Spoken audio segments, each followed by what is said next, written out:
Hi there, it's Rachel Gregg here, and today I want to share with you a nice and fun and bright card using the Darkroom Door pinstripe background stamp with the Look for Stars quote stamp and the Stars stamp set. So I'm just starting out here with the pinstripe background stamp. You can see here it's just a really nice simple background. It's just made up of some pinstripe lines. And I'm just inking it up here now using a Brilliant ink pad, a Brilliance ink pad. It's the Moonlight White, so I'm going white onto white, so you won't actually see the stamping here when I lift it off, but I just want to keep those lines white when I stamp it. So you can't really see it there, but now what I'm going to do is just emboss it here using some clear embossing powder. And because I use a lot of clear embossing powder, I like to keep it in a nice big container like this. It just makes it nice and simple and easy to pour that embossing powder over my stamped background. So I'm just tapping off any excess embossing powder that may have stuck to random parts of the card. And now I'm just going to heat it up with a heat tool.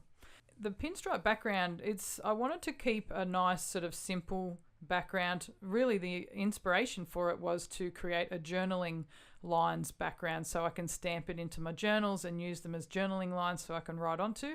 But as you can see in this project, you can also use it as a like a base here to create some nice backgrounds for greeting cards as well. And you can also use it so you can stamp it in horizontal way and then stamp it in a vertical way if you wanted to create your own grids, which you could create those for bullet journaling and all sorts of different things.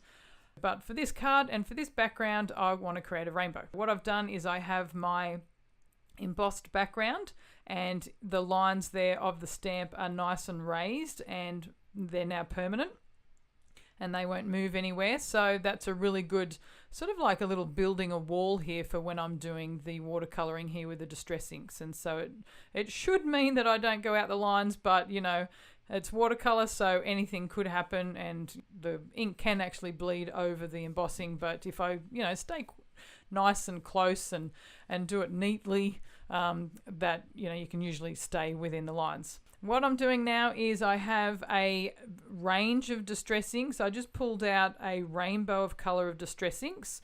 So it's not the entire range of distress inks, so you could use all sorts of other different colors of distress inks. It just depends on what rainbow you'd like to choose. But these are the ones that I've chosen, and I've lined them up from yellow into oranges, into reds, into purples, blues, and then into some greens. So now what I'm doing is just color by color. I'm just tapping that ink pad onto the acrylic block, transfer some of that ink onto the block, and I'm just using that as a palette.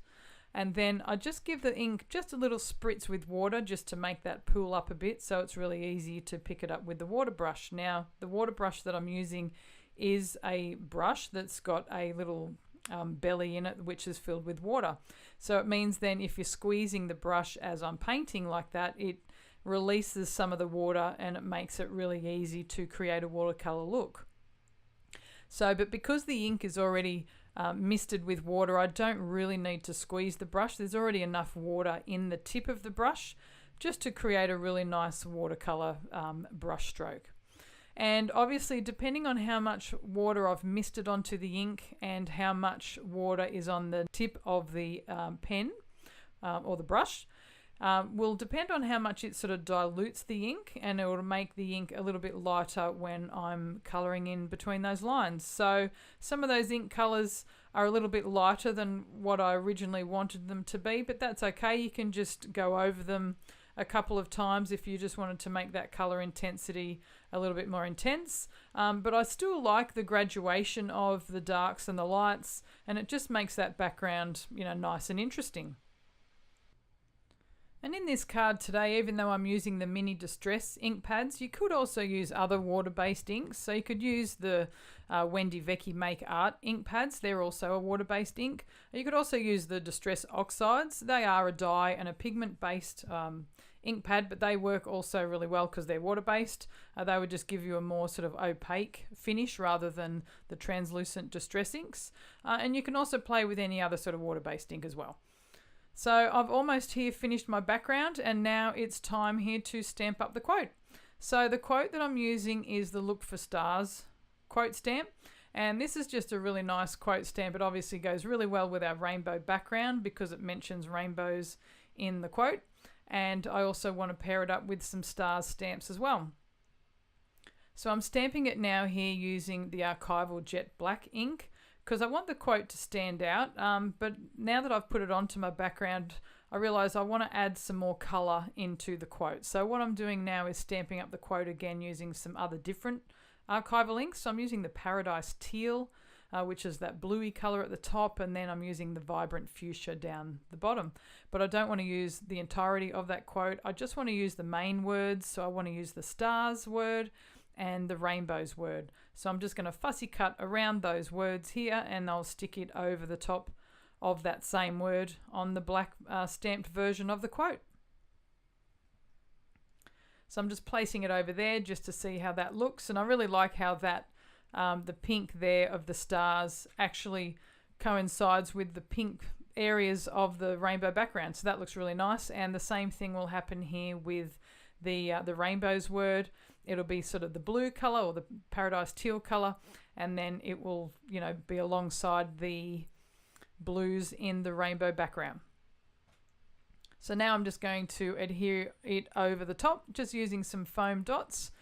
These little foam dots, I like them a lot. They're from American Crafts, and they're just little tiny dots. On the packet you get some different sizes, but the little tiny ones are really good for doing, you know, little words like that. So I've trimmed down the stamped background or the inked background, and now I'm just adhering that to a folded white card, and I'm just now adhering the quote to the front as well. I'm just using a Glue Dots adhesive runner. It just makes it nice and quick to stick things down onto your card front. So I'm really loving the look of that, but what I want to do now is add some little stars from the stars stamp set. So I'm just picking out some of the smaller stars and just seeing where they may fit onto the front of the card. So I'm just using some of those smaller ones there and just peeling off the quote stamp, and I'll just stick on those stars onto the acrylic block. And I'm just going to stamp it out here now. I'm just using some matte white cardstock again, and I'll just use those same two colors of archival ink. So that was the Vibrant Fuchsia and the Paradise Teal. So I'm just stamping those out, and I'm also going to stamp some out here just using the Jet Black. So the stars are fairly easy to trim out because you can just do triangle trimming, so just straight cuts there and then just trim that out for the different stars. So I'm just trimming those out just to see which ones will place really well onto the card. So I've trimmed out all of those stars, and now I'm just going to stick them onto the card. I've just chosen one of the blue, or a couple of the blue stars and a couple of the pink stars, so I'll just do two of the larger ones down the bottom there and two of the smaller ones up on the top left hand corner. It just gives that nice little hint to the card, just balances it off to having it in those locations. So I'm just sticking those on now using those same foam adhesive dots that I used to stamp or adhere the rainbows and the stars words.